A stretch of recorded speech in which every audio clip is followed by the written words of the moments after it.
Bonjour à tous, aujourd'hui nous allons faire la deuxième séance sur le graphème IL. On va utiliser le fichier, mais d'abord on va commencer par une dictée. Prends un crayon et un papier et c'est parti. Petit rappel avant de commencer la séance. Souviens-toi que quand les lettres I2L sont ensemble, elles se prononcent le plus souvent I, comme dans fille. Mais souviens-toi aussi qu'il y a des exceptions. On avait vu par exemple ville et mille. Mets sur pause entre chaque mot. On corrige après ensemble. Une bille. La chenille. La chenille. Une fille. La ville. Et voilà la correction. Alors, pour l'exercice 1 du fichier, page 96, tu recopies ou tu entoures, si tu as imprimé, les mots du texte qui contiennent le son I. On corrige après.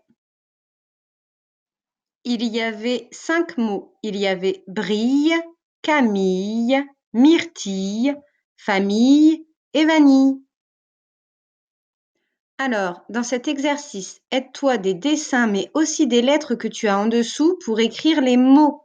On va corriger après. Toutes les lettres doivent être utilisées. Alors, la fleur jaune était une jonquille. À côté, on avait un billet. À côté, on avait une chenille. En dessous, ce qu'on trouve sur la plage, un coquillage. Et enfin, la petite articulation entre les jambes et les pieds, la cheville. Alors, ici, on lit les mots, on colorie ceux qui contiennent le son I. Pas les lettres, hein, le son I. On devait colorier la grille, une bille, une fille, la famille, gentille. Les 3 autres, on n'entendait pas le son I.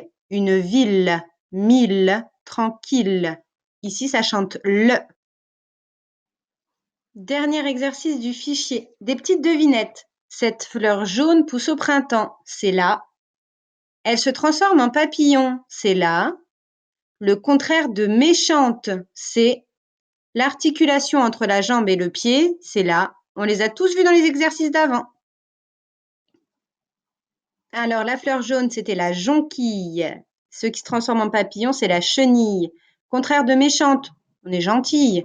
Et l'articulation entre la jambe et le pied, c'est la cheville. Alors maintenant, j'aimerais bien que tu m'envoies quelques mots avec le son I et que tu essaies de les dessiner.